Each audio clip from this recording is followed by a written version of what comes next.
తమిళనాడు రాజకీయాల్లో budget bomb పేలింది. కానీ మాజీ సీఎం స్టాలిన్ మాత్రం ఇది బ్లాస్ట్ కాదు, వేస్ట్ అంటూ తీవ్ర విమర్శలు గుప్పించారు. అసలు తొలి బడ్జెట్పై ఎందుకింత దుమారం? తమిళనాడు రాజకీయాల్లో తొలి బడ్జెట్ చుట్టూ తీవ్ర చర్చ సాగుతుంది.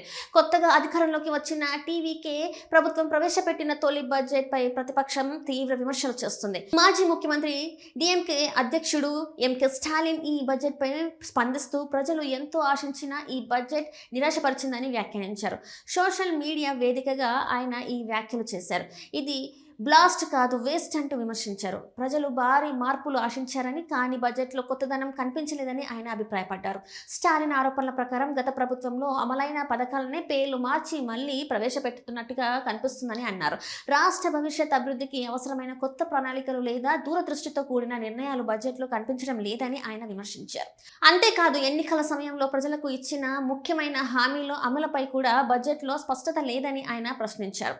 మహిళలకు ఆర్థిక సహాయం, నిరుద్యోగ యువతకు భృతి, ఉచిత గ్యాస్ సిలిండర్లు, రైతులకు పంట రుణాలు అంశాల వంటి హామీలు ప్రస్తావన లేకపోవడాన్ని ఆయన ప్రత్యేకంగా ప్రస్తావించారు. రైతులు ఎదుర్కొంటున్న సమస్యలు, విద్యుత్ ఛార్జీలు, నిత్యావసర వస్తువుల ధరల పెరుగుదల వంటి అంశాలపై కూడా బడ్జెట్లో తగిన ప్రాధాన్యత ఇవ్వలేదని ఆయన విమర్శించారు. ఇక డీఎంకేకు చెందిన మరో కీలక నేత ఉదయనిధి స్టాలిన్ కూడా బడ్జెట్పై స్పందించారు. గత ప్రభుత్వ పథకాలకే కొత్త పేర్లు పెట్టి వాటిని కొత్త కార్యక్రమాలుగా ప్రజల ముందుకు తీసుకువస్తున్నారని ఆయన ఆరోపించారు. అలాగే ప్రభుత్వం ఎన్నికల సమయంలో ఇచ్చిన హామీల అమలుపై అసెంబ్లీలో ప్రశ్నిస్తామని ఆయన స్పష్టం చేశారు. మరోవైపు ప్రభుత్వం మాత్రం తమ బడ్జెట్ రాష్ట్ర అభివృద్ధి, సంక్షేమ, మౌలిక వస్తువుల బలోపేతంపై దృష్టి పెట్టిందని చెప్తున్నారు. బడ్జెట్లోని ప్రతిపాదనలు అమల్లోకి వచ్చిన తర్వాత వాటి ప్రభావం ప్రజలకు తెలుస్తుందని అధికారిక వర్గాలు పేర్కొంటున్నాయి. దీంతో తమిళనాడులో అధికార ప్రతిపక్షాల మధ్య బడ్జెట్పై రాజకీయ వాదోపవాదాలు మరింత వేడెక్కే అవకాశాలు కనిపిస్తున్నాయి.